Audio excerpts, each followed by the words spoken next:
আমৃত্যু ভালোবাসি তোকে লিখেছেন সালমা চৌধুরী। পর্ব ৪।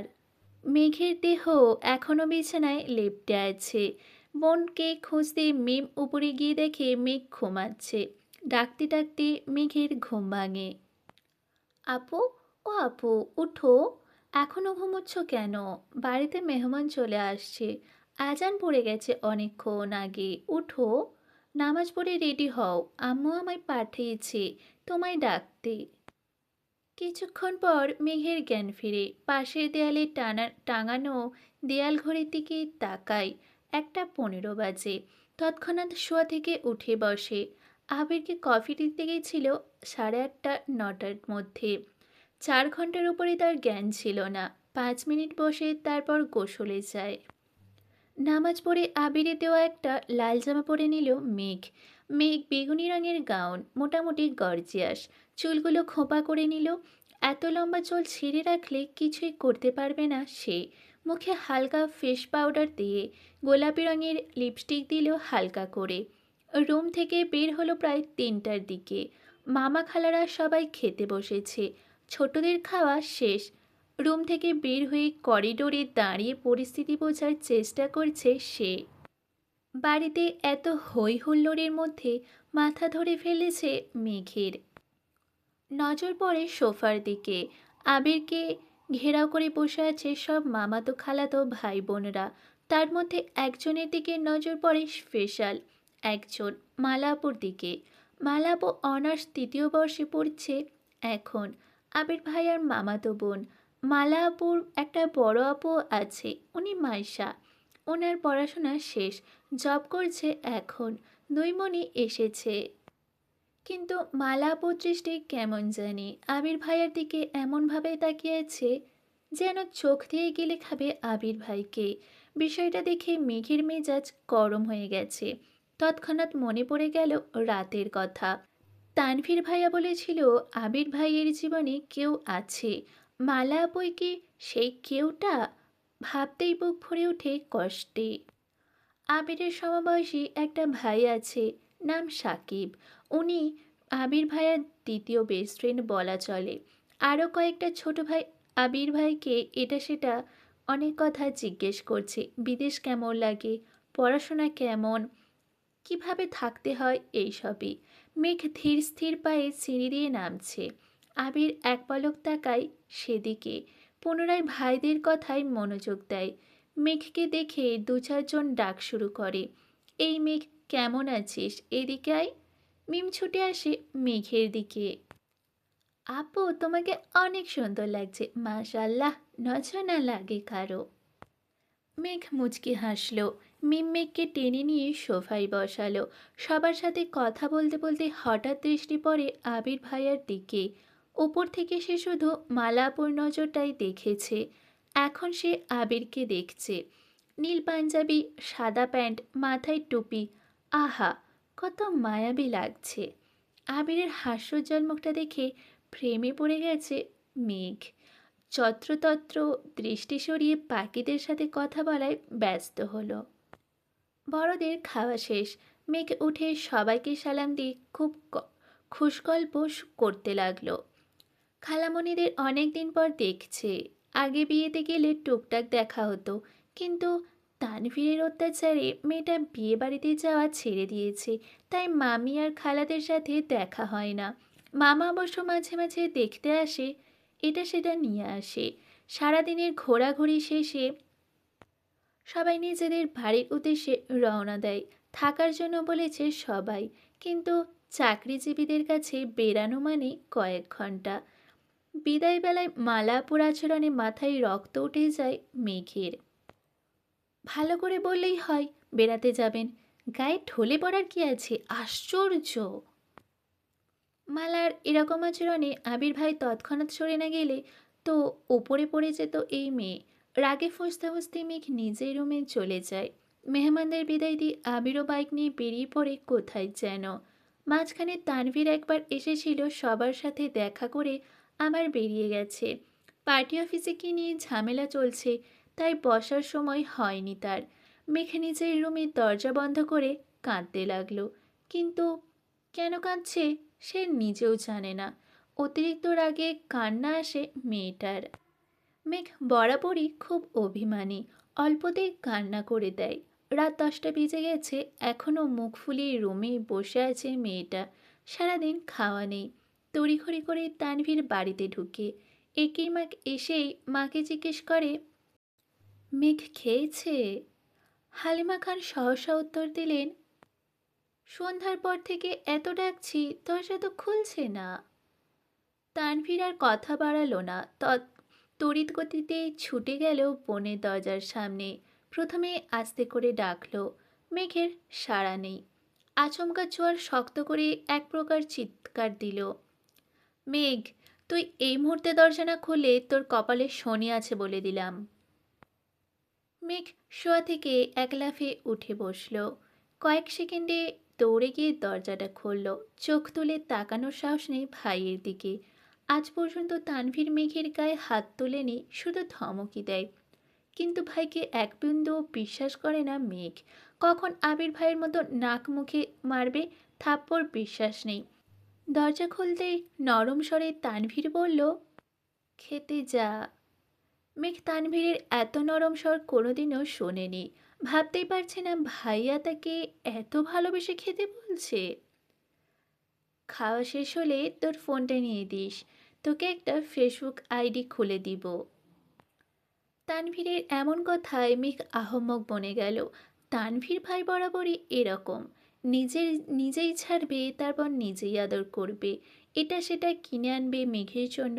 কিন্তু আজকের বিষয়টা সম্পূর্ণ ভিন্ন। এত নরম স্বর কখনো শুনেনি এর আগে।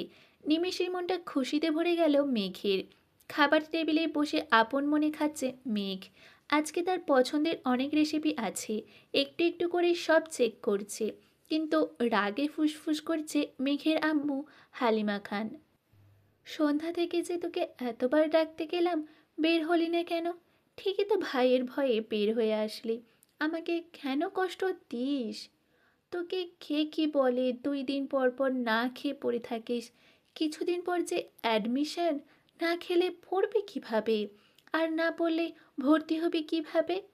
তুইও তোর ভাইয়ের মতো হচ্ছিস। সে সারাদিন ভণ্ডের মতো টুই টুই করে ঘুরে, আর তুই ও এখন তার ভাব নিচ্ছিস। খেয়ে না খেয়ে রুমে পড়ে থাকিস। আর শোন, মেয়ে মানুষের এত রাগ জেদ ভালো না। তোর এই রাগ জেদ সামলানোর জন্য আমরা সারা জীবন তোর পাশে থাকবো না। এতটুকু বলতেই চোখ পড়ে ড্রয়িং রুমে দাঁড়ানো আবিরের দিকে। আবিরের চাহনিতে পরিষ্কার রুষ্টতা।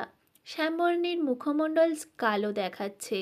কড়া কণ্ঠে মামনির দিকে তাকিয়ে প্রশ্ন করল, কি হয়েছে? পুরুষালী কণ্ঠে আঁতকে ওঠে মেঘ। হালিমা খান গলা নামিয়ে উত্তর দিল, খায় না ঠিক মতো, পড়াশোনা করে না, কি করব ওকে নিয়ে? আবির পূর্বের অভিব্যক্তি বজায় রেখে উত্তর দিল, ওকে কিছু বলো না। কাল থেকে মেঘ টাইম টু টাইম খাবে, একটু এদিক সেদিক হলে সেটা আমি দেখব। আবিরের কথায় খুশি হয়ে গেল হালিমা খান। কিন্তু মেঘ খুশি হবে নাকি ভয় পাবে তা বুঝতে উঠতে পারল না। এত বছর অভিমান করে মাঝে মাঝে না খেয়ে থাকলে তানভীর এসে ধমক বা বুঝিয়ে খাওয়াতো। এখন সেই দায়িত্ব নিতে যাচ্ছে আরও একজন। দুজন মিলে মেঘকে শাসন করবে, ভাবতেই মেঘের বুক কেঁপে ওঠে। আবার মনের মধ্যে অন্যরকম প্রশান্তিও কাজ করে মেঘের।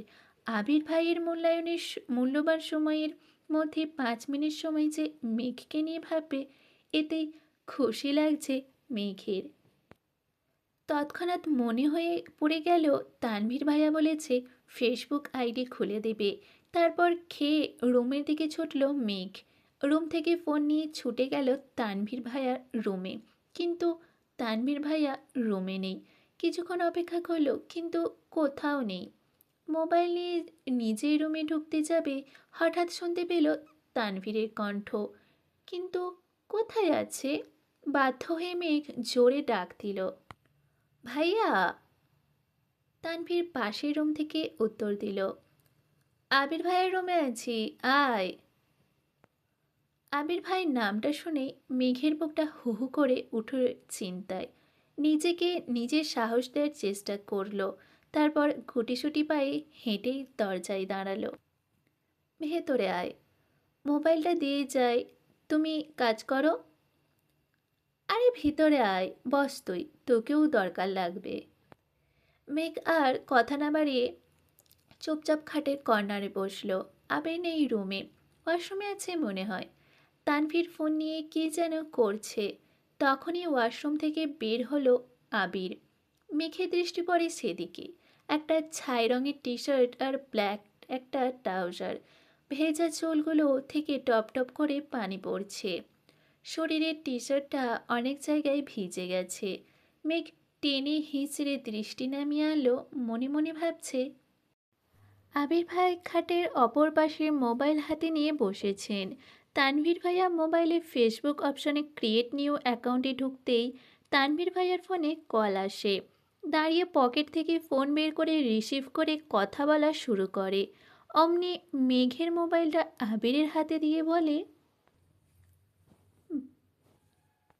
ভাইয়া, তুমি ওর একটা অ্যাকাউন্ট খুলে দাও, আমার গুরুত্বপূর্ণ একটা কল এসেছে। এই বলে মোবাইল রেখে রুম থেকে বেরিয়ে চলে গেলেন। মেঘ বসে আছে চুপচাপ, মুখ তুলে তাকাতে সাহস পাচ্ছে না। বুকটা এখনো ধুকপুক করছে। আবির মেঘের মোবাইলে নিজের মতো করে ফেসবুক অ্যাকাউন্ট খুলেছে। জন্ম তারিখ, সাল, নাম কিছু জিজ্ঞেস করার প্রয়োজন মনে করছে না উনি। সব কাজ শেষ করে ফোনটা এগিয়ে দিলেন মেঘের দিকে। তখনই রুমে ঢুকলো তানভীর। সহসা বলে উঠল, শেষ? এই বলে ফোনটা নিজের হাতে নিল। ফেসবুকে ঢুকে তানভীরের আইডিটা খুঁজে রিকোয়েস্ট পাঠালো। আবিরের দিকে তাকিয়ে বলল, ভাইয়া, তোমাকে রিকোয়েস্ট দিয়ে অ্যাকসেপ্ট করো। আবির গম্ভীর কণ্ঠে বলল, আমায় রিকোয়েস্ট দিতে হবে না। তানভীর কথায় পাত্তা না দিয়ে কয়েক সেকেন্ড পর বলল, ভাইয়া, তোমায় রিকোয়েস্ট পাঠিয়েছি, অ্যাকসেপ্ট করে নিও, না হলে আমার ছোট্ট বোনটা কষ্ট পাবে। আবেগ তীক্ষ্ণ দৃষ্টিতে তাকিয়ে আছে তানভীরের দিকে। মেঘ মনে মনে খুশি হলো ভাইয়ের কথায়। মেঘের তো কখনো সাহসী হতো না আবির ভাইকে রিকোয়েস্ট দেওয়ার বা অ্যাকসেপ্ট করার কথা বলার। তানভীর সেদিকে গুরুত্ব না দিয়ে মেঘের হাতে ফোন দিয়ে বলল, তুই এখন যা, আমি আর ভাইয়া অ্যাকসেপ্ট করে নিব। তুই কি করিস না করিস সব নজরে রাখবো কিন্তু। মেঘ কোনো কথা না বলে মাথা নিচু করে রুমে চলে আসলো মোবাইল নিয়ে। মেঘ রুমে এসে বিছানায় শুয়ে ফেসবুকে ঢুকতেই নজরে বলল, সাজ্জাদুল খান আবির অ্যাকসেপ্ট ইউর ফ্রেন্ড রিকোয়েস্ট। মেঘ শোয়া থেকে উঠে বসে। মেঘের খুশি দেখে কে। ফ্রেন্ড লিস্টে একমাত্র ফ্রেন্ড সেটাই আবির ভাই। তার একটা স্ক্রিনশট রেখে দিল মেঘ। তার 5 মিনিট পর অ্যাকসেপ্ট করলো তানভীর ভাই। আবির ভাইয়ার আইডিতে ঢুকলো। প্রোফাইল পিকটা নতুন কেনা বাইকে বসা, একদম ওয়াও। কভার ফটো সবুজ ঘাসের মাঝে বাইকটা রাখা, তার সামনে বাইকে হেলান দিয়ে বসা আবির ভাই। ছবিটা, ওহ মাই গড, ওয়াও। সবগুলো ছবি দেখে দেখে ডাউনলোড করেছে মেঘ। যত দেখছে ততই পাগল হয়ে যাচ্ছে মেয়েটা। মনে হয় পাবনা যেতে বেশি দিন সময় লাগবে না। তারপর মোবাইল রেখে ঘুমানোর চেষ্টা করলো। চোখ বন্ধ করতেই চোখের সামনে ভেসে আসছে একটার পর একটা স্টাইলিশ ছবি। কখন যেন ঘুমিয়ে পড়েছে মেয়েটা। আজ শনিবার, আবিরের অফিসে যাওয়ার দিন। সকাল সকাল উঠে শাওয়ার নিয়ে ফিটফাট হয়ে রেডি হয়ে পড়েছে আবির।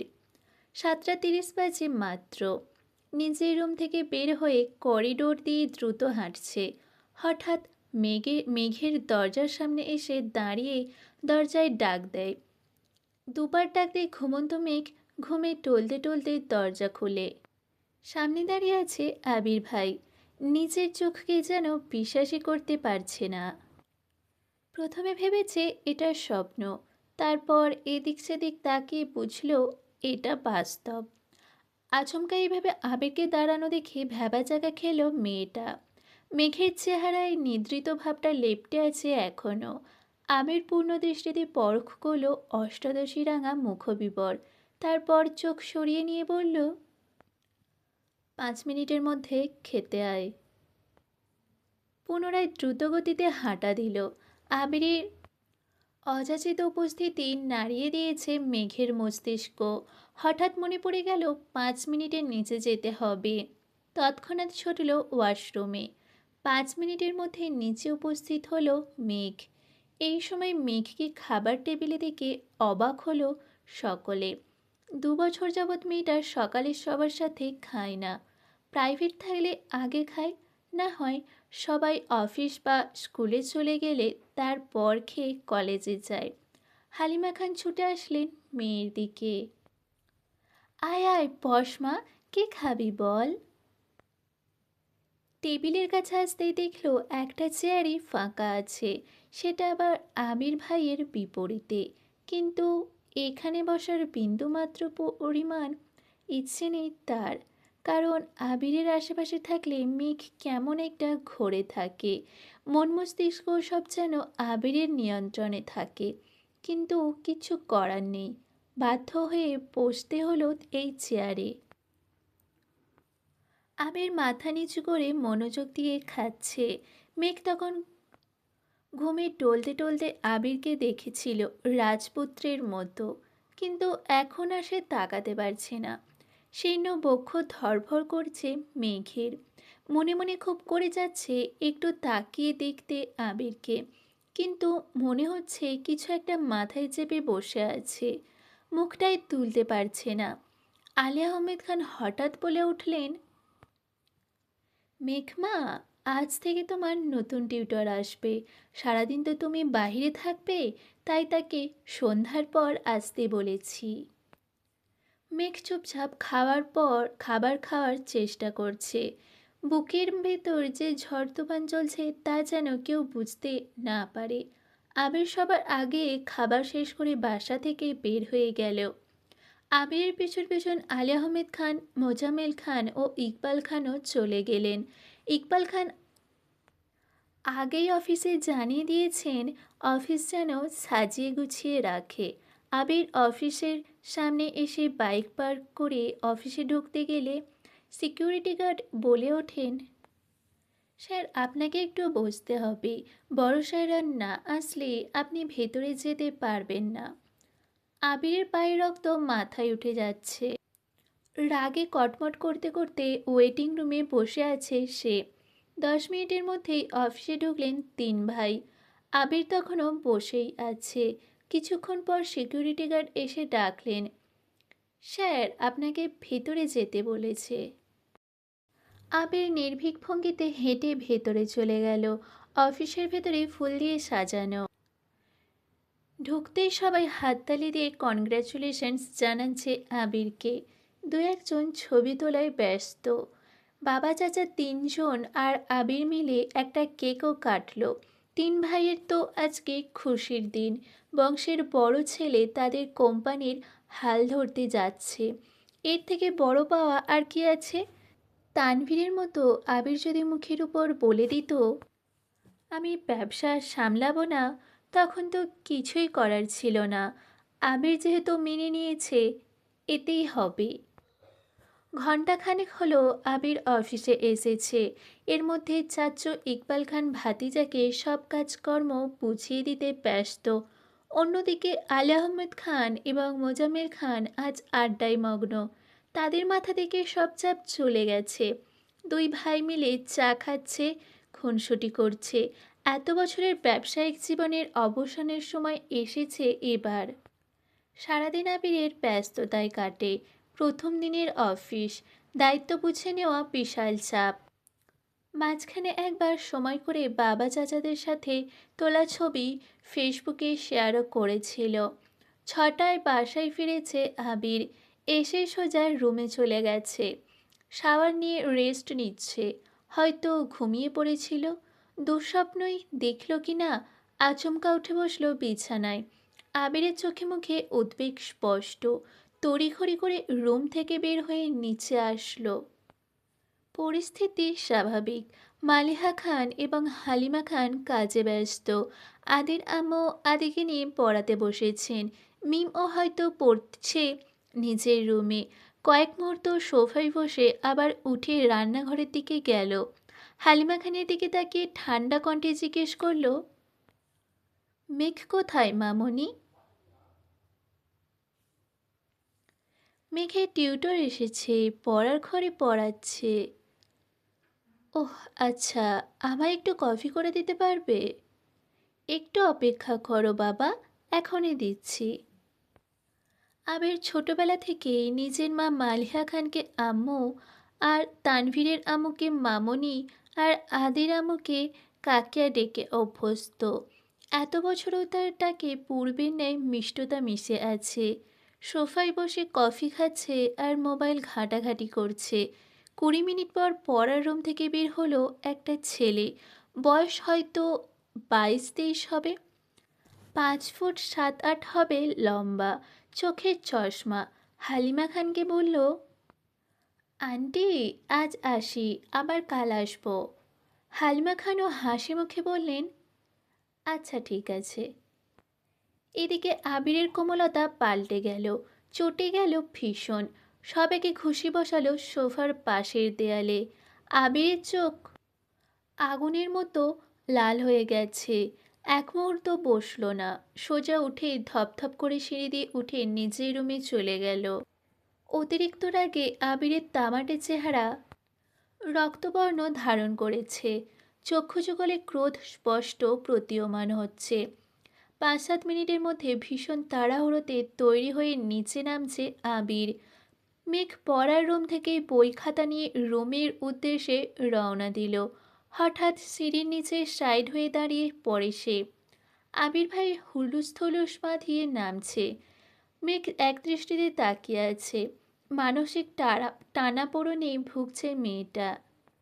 আবিরের সামনে বা আশেপাশে কোথাও দাঁড়াতে পারে না মেঘ। আবিরকে দেখলেই যেন খেই হারায় বারবার। হৃদয় কেঁপে ওঠে অষ্টাদশীর। কেমন অস্থির অস্থির লাগে। যেমন মারাত্মক চাহনি, তেমনই মারাত্মক তার চলাফেরা। মনে মনে এসব ভেবেই যেন ঘোরের রাজ্যে চলে যায় মেঘ। আবির পাশ দিয়ে যাওয়াতে আবিরের শরীরে ঝাঁঝালো গন্ধ, সাথে তীব্র স্প্রের গন্ধ মস্তিষ্ক পর্যন্ত চলে যায়। সহসা ঘোর কাটে মেঘের। সিঁড়িতে আবির ভাই নেই। কয়েক কদমে আবির পৌঁছে গেল মেন গেটের কাছে। হঠাৎ রান্নাঘর থেকে মালিহা খান ডাকলেন, এই সময় কোথায় যাচ্ছিস বাবা? মেঘ পেছন ফিরে তাকায় সেদিকে। আবির চৌখাটের বাহিরে পা রাখতে রাখতে ব্যস্ত আর ক্রোধিত কণ্ঠে উত্তর দিল, বাহিরে একটু কাজ আছে, ফিরতে রাত হবে। এক মুহূর্তও দাঁড়ায়নি সে, ক্ষিপ্রবেগে হেঁটে চলে যায়। মেঘ ঠায় দাঁড়িয়ে আছে সিঁড়ির দিকে। কিছুই যেন ঢুকছে না ছোট্ট মস্তিষ্কে। কয়েক মুহূর্ত পরে মেঘ যথারীতি বই খাতা নিয়ে রুমে চলে যায়। আজ তার অনেক পড়া। আগামীকাল রবিবার, কোচিংয়ে পরীক্ষা, ক্লাস, নতুন টিউশন, সব মিলিয়ে পড়া শিখতে ব্যস্ত হয়ে পড়েছে। রাত 9টায় খেতে বসেছেন সবাই। খানবাড়ির খাবার টেবিলটা অনেকটাই লম্বা। টেবিলের আশেপাশে প্রস্থ বরাবর বসেন আলী আহমেদ খান, বাড়ির বড় কর্তা। ওনার বিপরীতে কোনো চেয়ার নেই, কারণ ওনার মুখোমুখি বসার যোগ্যতা এই বাড়িতে কারণ নেই। এক পাশে 4টা চেয়ার, ইকবাল খান, আদিত, তানভীর ভাইয়া আর আবির ভাইয়ের চেয়ার এক পাশে। আবির ভাই না থাকাকালীনও চেয়ার সরানো হয়নি। অন্য পাশে 3টা চেয়ার, মোজাম্মেল খান, মিম আর মেঘের। মেয়ে মানুষ গা ঘেঁষে বসা পছন্দ করে না, তাই একটা চেয়ার স্টোর রুমে রেখে 3টা চেয়ার দূরে দূরে রেখেছে। যদিও মেহমান আসলে আরও 3-4টে চেয়ার অনায়াসে ফেলা হয় এখানে। এত বছর আবির ভাই না থাকায় মেঘ একেবারে কর্নারের চেয়ারটাতে বসেছে। আবির ভাই ফেরার পর তাকে বাধ্য হয়ে এই চেয়ারটাতেই বসতে হয়। আবির ভাইয়ের মুখোমুখি বসা আর প্রথম বিশ্বযুদ্ধে শহীদ হওয়া দুটোই মেঘের কাছে সমান।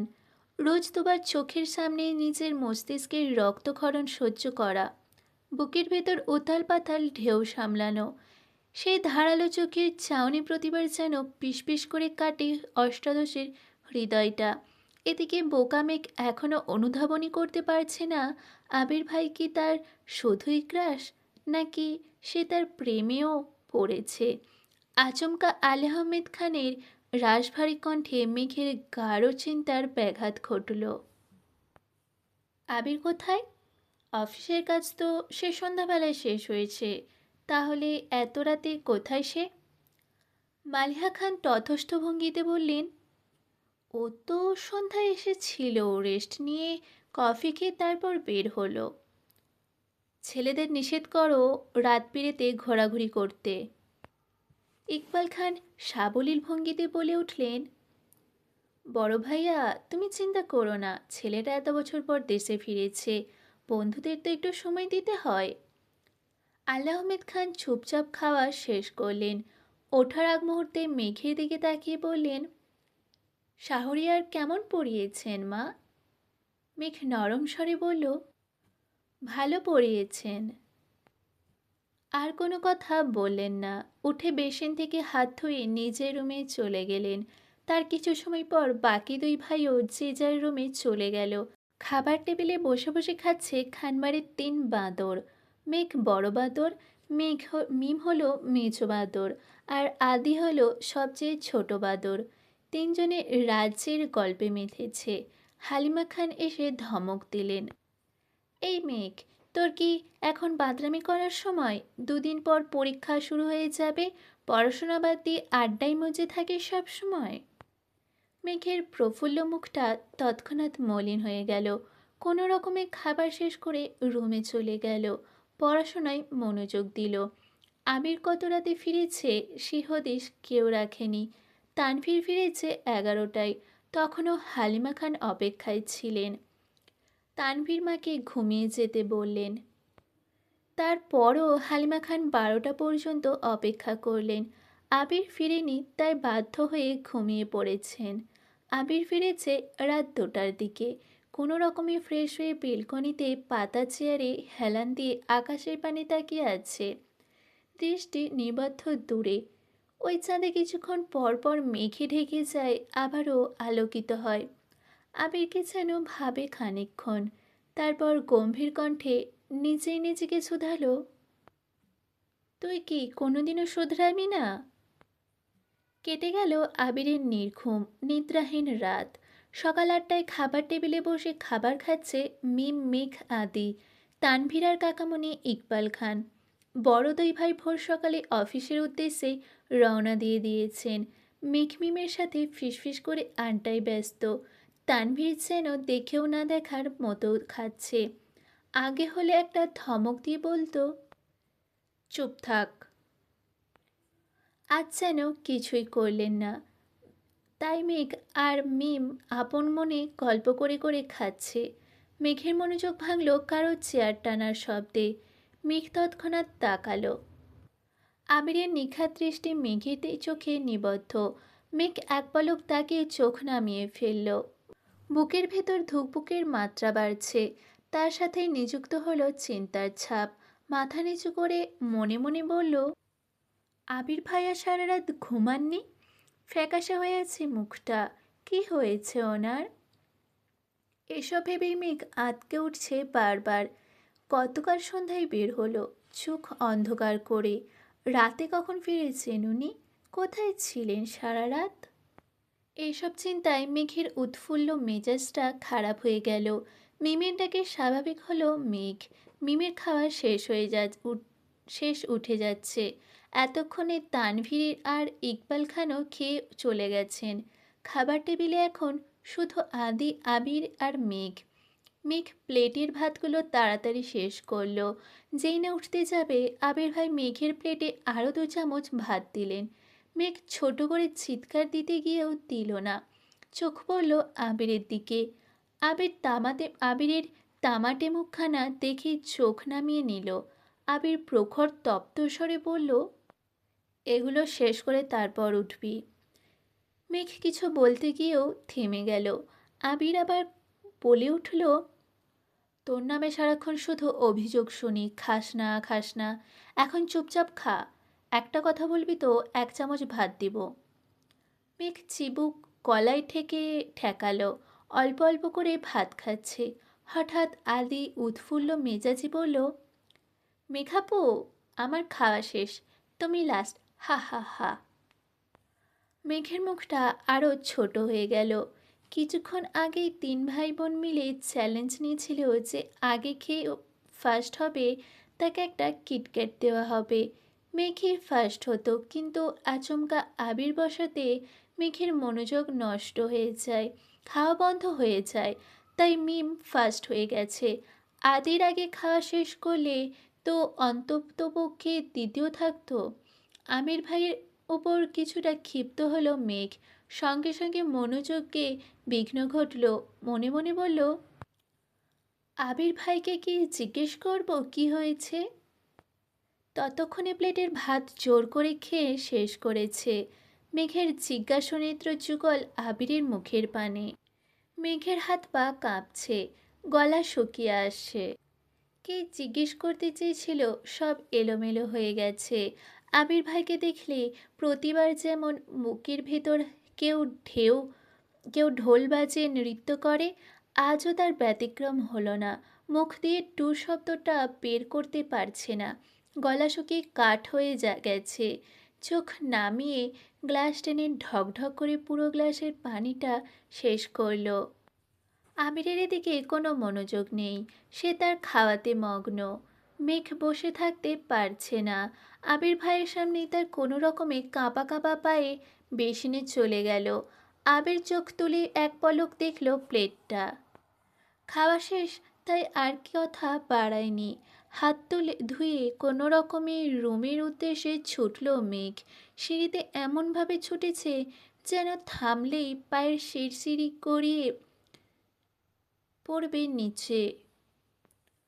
9:30 বাজে। আবির বাসা থেকে বের হচ্ছে। আব্বু আর চাচু সে সকালে অফিসে চলে গেছেন, তাই আবির একটু পরে গেলেও সমস্যা নাই। আবিরের কিছুটা পেছনে মেঘও বের হলো। আজ রবিবার, কোচিং খোলা। মেন গেটের সামনে গিয়ে থমকে দাঁড়ালো মেঘ। আবির ভাই বাইক ঘোরাচ্ছে। মেঘ অপলক দৃষ্টিতে তাকিয়ে আছে সেদিকে। সেদিন প্রথম এখানে দেখেছিল আবির ভাইকে। সেই থেকে অষ্টাদশীর ছোট্ট পৃথিবীটা এলোমেলো হয়ে গেছে। ধ্যানে জ্ঞানে শুধুই আবির ভাই। অষ্টাদশীর খুব ইচ্ছে হচ্ছিল বাইক করে কোচিং যেতে। আজ পর্যন্ত মেঘ বাইকে ওঠেনি। শুধু মেঘ কেন, মিম আদি কেউই ওঠেনি। মেঘের খুব ইচ্ছে করে খোলা আকাশের নিচে বাইকে ঘুরবে, প্রকৃতির সৌন্দর্য, বাতাস উপভোগ করবে। মনে মনে ভাবল, আবির ভাই কি আমায় নিয়ে যাবেন? হঠাৎ আবিরের কণ্ঠ কানে বাজল, মেঘ। নিজের নামটা আবির ভাইয়ের মুখের শুনে মনের মধ্যে বসন্তের হাওয়া লেগেছে। মনে হচ্ছে তরোয়াল দিয়ে ফালা ফালা হয়ে গেছে হৃদয়টা। মনের মধ্যে হাজারো পাখির কলরব, তারা যেন বলে বেড়াচ্ছে তোর ক্রাশ তোকে ডাকছে। আবিরের গম্ভীর কণ্ঠ ভেসে আসলো আবারও, ডাকছি তো। মেঘ চুপসে গেল। চোখ নামিয়ে কাঁপা কাঁপা পায়ে এগিয়ে গেল আবিরের দিকে। মনে মনে ভাবল, আবির ভাইকে সত্যিই আমায় বাইকে করে নিয়ে যাবেন? আবির চোখে মুখে বিরক্ত নিয়ে বলল, তুই চুল খুলে ঘুরিস কেন? মেঘ যেন আহাম্মক হয়ে রইল। আবির কণ্ঠ দ্বিগুণ ভারী করে বলল, আজকের পর থেকে যেন তোকে বাইরে কোথাও চুল খোলা না দেখি। যদি আর একদিন তোকে এভাবে দেখি, তাহলে এমন থাপ্পড় দেব তোর গাল থেকে থাপ্পড়ের দাগ 1 মাসও যাবে না। ছোটবেলার মাইরটা আশা করি ভুলিসনি। এতটুকু বলেই আবির হেলমেট পরে বাইক স্টার্ট দিয়ে চলে গেল। মেঘের মাথায় আকাশ ভেঙে পড়ল। কয়েক মুহূর্ত নিস্তব্ধ হয়ে রইল। মেঘ নিজের প্রতি নিস্পৃহায় শ্বাস ফেলল। আবির ফিরে আসার পর থেকে মেঘ উত্তেলিত। ক্রাশ খাওয়া, প্রেম প্রেম অনুভূতি, সবেতে যেন পানি পড়ে নানা বরফ ঢেলে দিয়ে গেল আবির ভাই। যেই মেঘ আবিরের প্রেমে হাবুডুবু খাবে ভাবছিল, তাকে যেন গভীর খাদে ডুবিয়ে মারল। মনে পড়ে গেল ছোটবেলার আবিরের মারের কালো অধ্যায়। ছোটবেলায় আবিরই মেরেছিল শুধু তাকে। আজ পর্যন্ত মা বাবা এমনকি তানভীর এত ধমকায়, সেও কোনো দিন মেঘের গায়ে হাত তোলেনি। এত বছর পর আবির ভাই ফিরল। আবির ভাইকে দেখে মেঘ পুরনো সব কিছু ভুলে নতুনভাবে আবির ভাইকে নিয়ে ভাবনা শুরু করেছিল সবেমাত্র। সেই ভাবনায় আগুন জ্বালিয়ে চলে গেল বেটায়। আহত চোখে তাকিয়ে রইল কতক্ষণ। আচমকা রক্ত জবানায় ঠোঁট দুটো ভেঙে হু হু করে কেঁদে উঠল মেঘ। এই কান্না কতক্ষণ স্থায়ী হলো তা জানা নেই। হঠাৎ বন্যার কলে কিছুটা কেঁপে উঠল মেঘ। ফোন রিসিভ করতেই বন্যা বলল, "কী রে, কই তুই? আসবি না?" মেঘ কথা না বলেই কল কেটে দেয়। মেঘের গাল চুপচুপে ভিজে আছে। তারপর হাতের উল্টো পিঠ দিয়ে চোখ দুটো মুছে গাড়ির দিকে যায়। বেশ কিছুক্ষণ পর কিছুটা স্বাভাবিক হলো মেঘ। মনে মনে ক্ষুব্ধ হলো। গাড়িতে বসে বসে ফুঁসছে রাগে। এসির মধ্যে বসেও যেন কপালে ঘাম জমে ঝরছে মেয়েটার। রাগে ক্ষোভে ওষ্ঠ ওল্টালো। মনে মনে স্থির করলো, আর কখনো আবির ভাইকে নিয়ে ভাববো না। আবির ভাই সত্যিই হিটলার। তা না হলে আমার মতো নিষ্পাপ মেয়েটাকে শুধু শুধু মারার চিন্তা করতে পারে? আমি ওনার কোন পাকা ধানে মই দিয়েছি? অভিমানী কণ্ঠে মনে মনে ভাবল মেঘ। এসব ভাবতে ভাবতে কোচিংয়ে পৌঁছে গেল।